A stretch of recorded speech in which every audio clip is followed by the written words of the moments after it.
모든 것은 허위였다. 철저하게 계획되고 준비된 작전에 서울 시민은 서울시장을 잃었다.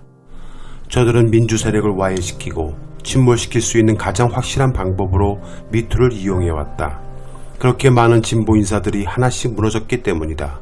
그뿐만이 아니라 연예계, 예술계를 망라하고 진보 성향의 사람들을 진짜와 가짜로 동갑시켜 마구 섞어 사람들을 혼동케 하고 혼란시켜 결국 다 똑같은 사람들이란 확신성을 심어주고자 했다.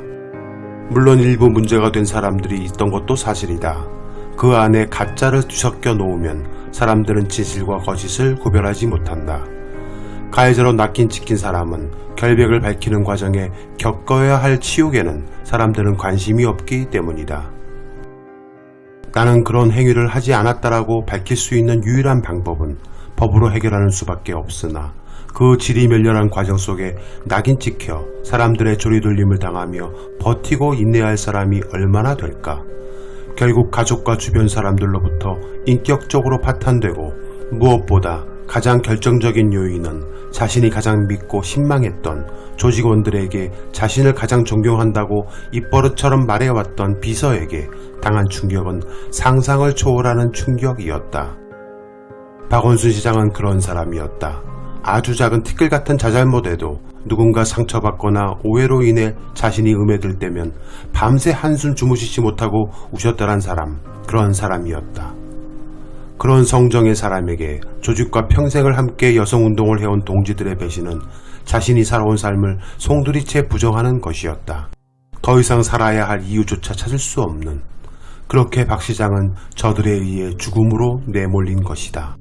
열린공감TV가 지난 7월 28일 업로드한 영상, 고 박 시장, 고소한 정체, 부재, 피해 호소를 주장하는 여성만의 결정이었을까 편의 합리적 의심은 대부분 사실로 드러났다. 자세한 내용은 해당 영상을 시청해 주시길 바란다. 사건을 정리하자면 다음과 같다. 내용이 길어질 듯하다. 2020년 4월 14일 고 박원순 시장을 성추행 등으로 고소한 고소인은 서울시장 비서실 전체 회식에 참석한다. 그날 그녀는 몸조차 제대로 가눌 수 없을 정도로 만취했다. 이때 의전실 소속 남성 직원 A씨가 쉬어가자며 서초구의 한 모텔로 데려가 그녀를 성폭행한 것이다. 그리고 그는 그녀를 그곳에 두고 홀로 숙박업소를 빠져나갔다. 그녀는 귀가 후 총선 당일인 4월 15일 경찰에 이 사실을 신고했다. 경찰은 해당 사건의 신고로 인해 바로 서울시로 수사 개시를 통보한다. 서울시는 9일 뒤 A씨를 직위해제 및 직무배제한 뒤 대기발령 조치했다. 이 사건은 서울 서초경찰서가 올해 5월 A씨에 대해 한 차례 구속영장을 신청했으나 법원에서 기각된 것으로 나타났다. 경찰은 수사자료를 보강해서 6월 초 A씨를 기소 의견으로 검찰에 송치했다. 현재 이 사건의 쟁점은 가해자인 A씨는 합의에 의한 관계였다고 주장하고 있기 때문이다. CCTV 등 분석 결과 강제로 숙박업소로 들어온 곳이 아닌 자발적으로 들어온 것으로 보이는 등 여러 정황 요인이 작용하여 법원이 구속영장을 기각한 것으로 보인다. 다툼의 여지가 있다고 법원은 판단한 것이다. 여하간 그녀는 경찰에 고소한 후 법원으로부터 A씨가 성폭행 혐의에 대한 구속영장이 기각되자 정신과 진료를 받았다. 그리고 성폭력 상담소의 상담을 통해 자신이 어떻게 하면 되는지 조언을 구했다. 이때 해당 성폭력 상담소에서 한 변호사를 소개한다. 바로 김재련 변호사이다.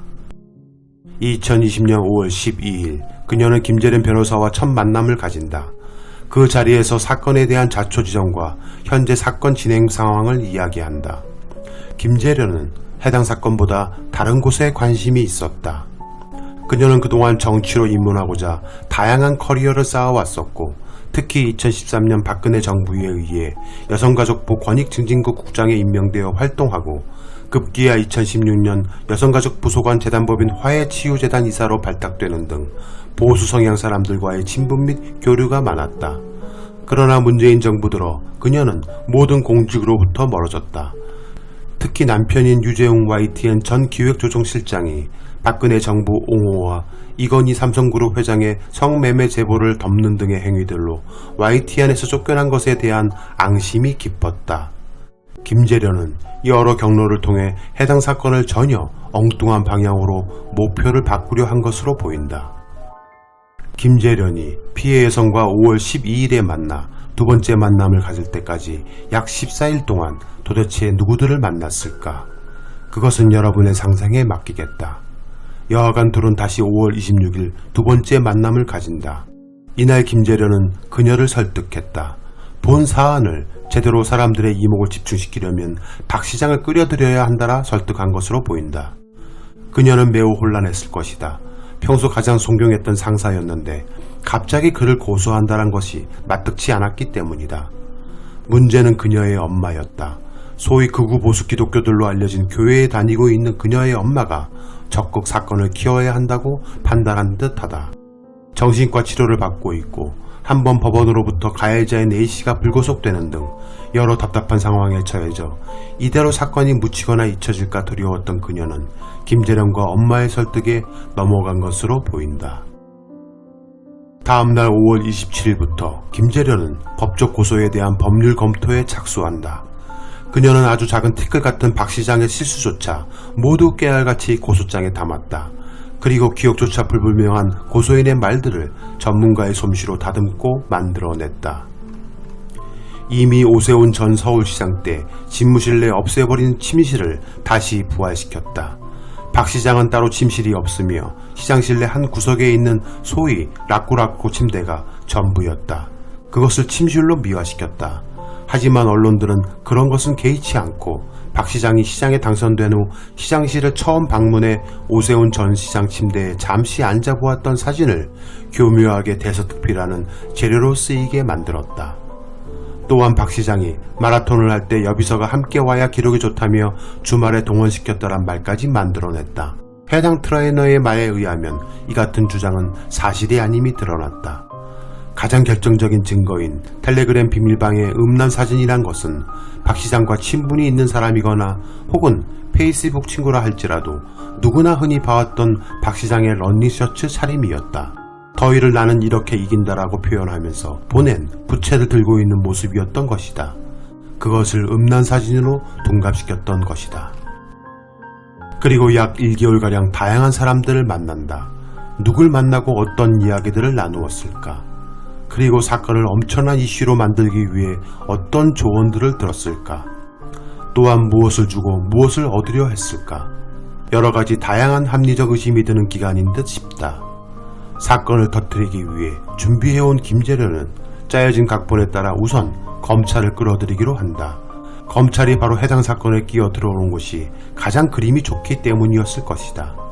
2020년 7월 7일 김재련은 서울중앙지검 유현정 여성아동범죄조사부 부장검사에게 전화해 면담을 요청한다.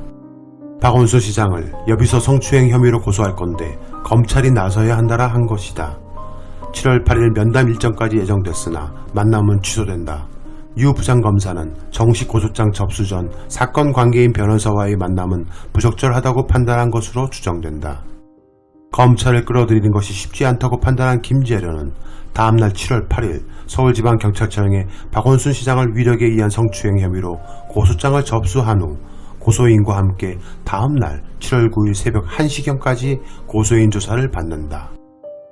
경찰에 고소장을 접수한 날인 7월 8일 박 시장은 임순영 서울시 젠더특보와 비서진들로부터 해당 사실을 인지한다. 그러나 박 시장은 당시 별다른 동요를 하지 않았으며 정해진 일정을 소화한다. 그러나 박 시장은 하필 다른 사람도 아니고 자신이 가장 총애하고 아꼈던 비서로부터 자신을 성추행 혐의로 고소했다는 사실에 충격을 받았다.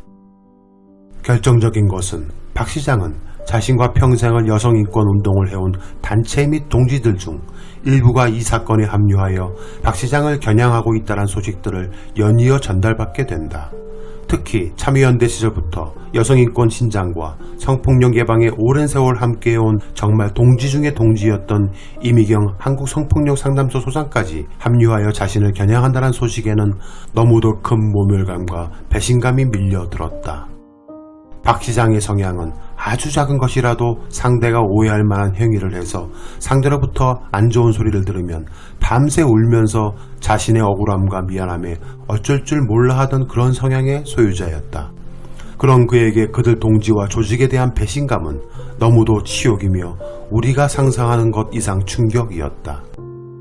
사건 당일 2020년 7월 9일 고소인의 모친은 자신의 교회 목사를 만나 고소인의 소위 박원순 고소장을 건넨다. 그리고 목사는 자신의 지인 등을 통해 온라인상에 일파만파 유포한다. 해당 문서는 정식 고소장도 아닌 고소인의 1차 경찰 진술서였던 것이다. 박 시장은 모든 일정을 취소한다. 그리고 딸에게 12시경 전화해 자신에게 무슨 일이 생기면 경찰에 신고하라는 유서 같은 말을 남긴다. 1시 반경 고한석 비서실장에게 전화하여 조직과 동지들에 대한 심한 모멸감과 배신감을 느낀다라고 말한다. 고 실장은 산에서 내려오시라 설득했다. 그러나 그는 그렇게 세상을 떠나버렸다. 김재련은 고소인 모친과 교회 목사 등이 온라인을 통해 박원순 고소장을 유포한 것인데도 불구하고 서울시 비서실 관계자와 청와대, 경찰을 의심하고 언론을 통해 이를 알려 관련 시민단체에서 서울시 비서실을 고발하게까지 만들었다. 또한 그녀는 1, 2차 기자회견을 통해 피해 여성이 성폭행 당한 사실은 전혀 언급하지 않고 범죄 구성 요건조차 못 미치는 증명력이 미흡한 자료들로 오직 언론 플레이로만 의혹을 키웠다. 법률 전문가이며 오랜 기간 성폭력 사건을 전담했다는 자칭 성폭력 전문 변호사로서 보인 행동으로는 도저히 납득하기 어려운 행위를 했다. 박원순 시장이 고소인에게 텔레그램으로 보냈다는 음란 사진은 언론과 방송을 통해 서울시 근무하는 다른 직원들이나 지인들도 받았다는 무더운 여름을 피하는 방법이란 선풍기조차 틀지 않고 부채질하는 러닝셔츠 차림의 사진임이 드러났다. 또한 2019년 7월 승진기간을 채워 7급으로 승진해 다른 업무로 전보될 당시 작성한 서울시장 비서실 인수인계서를 보면 성추행을 조심하라는 내용은 일체 없으며 비서로서의 자부심과 긍지만을 담았다. 박 시장을 장관급 차기 대선주자, 인품도 능력도 훌륭한 분이라 배울 것이 많다라고 적었다. 이는 고소인이 특히 강조한 인수인계 내용이다. 이는 법을 떠나 어느 누구도 도저히 이해할 수 없을 상반되는 행위이다. 그리고 결정적으로 서울시장 비서실 직원 등에게 박원순 시장의 성추행 사실을 알렸지만 묵인 방조했다란 김재련의 발표는 사실이 아니었다. 서울시 비서실 측에서 먼저 그녀에게 전보를 권유한 것으로 밝혀졌다. 전현직 서울시 비서실 관계자들은 경찰에 참고인으로 출석해 고소인이 부서 변경을 요청한 기억이 없으며 비서실에 오래 근무하는 것은 경력관리에 불리하니 인사이동을 먼저 권유했다는 취지의 진술을 한 것으로 확인됐다. 김주영 전 비서실장, 고소인이 불편해하는 낌새를 못 느꼈고 심지어 시장실을 그만두는 순간까지도 몰랐다. 고소인과는 올해 3월까지도 통화를 하는 사이였다. 그는 시장실 최장기 근무자였고 내가 아는 최고의 비서였다. 이 정도만 얘기하겠다. 박 전 시장의 핵심 참모 A씨. 하루 한두 번은 시장실에 들어갔는데 지금 같은 얘기가 나올 줄은 까맣게 몰랐다. 고소인이 얼굴을 찌푸리거나 스트레스를 받는다는 느낌이 없었다. 고소인의 직속상관 B씨. 고소인이 얘기를 하지 않아서 그런 사실을 몰랐다. 고소인이 근무하는 동안 데스크에서 함께 일했던 여비서 2명은 계속 바뀌었다. 당사자가 요청하면 바꿔주는데 고소인은 공식적으로 얘기한 적이 없다. 다른 직원들은 나가겠다고 해서 바꿔줬는데 왜 그 직원만 얘기를 안 했을까? 그 친구로부터 부서 이동을 요청받은 게 없었다. 별정직 공무원 C씨. 고소인이 박 시장과의 관계에 대해 어려움을 호소한 적이 없다. 반대로 내 앞에서 시장님을 자랑한 기억은 난다. 일반직 공무원 D씨. 워낙 오랫동안 근무하다 보니 박 전 시장이 고소인을 편하게 생각했던 것은 맞다. 고소인도 근무기간 동안 서울시장의 비서로 일한다란 자긍심을 숨기지 않았다. 데스크는 9급이나 8급이 주로 맡아왔는데 7급으로 승진한 사람을 다시 불러들이는 것은 상식에 맞지 않는다. 서울시 관계자. 2월에 시장실로부터 비서를 고소인으로 충원해달라는 그런 요청을 받은 바 없다. 윤준병 더불어민주당 의원. 본부장 시절 박 시장의 결재를 기다리는데 대기 시간이 길어지면 고소인이 시장실 안으로 얼굴을 들이밀고 밖에서 사람이 기다리고 있다라는 사실을 알려주는 센스가 있었다. 예의 바르고 친절했다. 고소인으로부터도 불편하다는 말을 들은 적이 없다. 과거 김재련 변호사는 여가부와 연계해 성폭행 피해자의 국선 변호인으로서 박근혜 정부 여가부 권익증진국장 재직시설, 대한송유관공사 성폭행 살인사건의 피해자 유가족과 유치원 원장 아들의 유치원생 형제에 대한 성폭행 사건의 민원에 대해 법과 원칙대로 처리하지 않고 오히려 피해자들에게 갑질하며 막말을 한 사실이 있다. 열린공감TV의 박원순 시장, 고소대대인 김재련, 그녀는 누구일까 편을 시청해 보시길 바란다. 박원순 시장은 자신의 명예를 지키기 위해 기꺼이 생명을 바쳤다. 그에게는 생명보다 명예가 더 중요했기 때문이다. 세상을 뜨겁게 달구었던 김재련은 현재 어디에서 무엇을 하고 있는 것일까? 왜 갑자기 조용해진 것일까? 그렇게 온 세상을 향해 박원순 시장이 한 여비서를 성추행을 넘어 성폭행을 저질렀다고 떠들어댔던 그 변호사는 지금 무엇을 준비하고 있는 것일까? 이제 김재련은 박원순 시장의 명예회복을 위해 진실이 왜곡되지 않는 정의로운 사회를 위해 박 시장과 유가족은 물론 박원순 시장을 지지했던 수많은 시민에게 씻을 수 없는 정신적 고통과 피해를 준 것에 대해 진실을 말해야 한다. 진실은 침몰하지 않는다.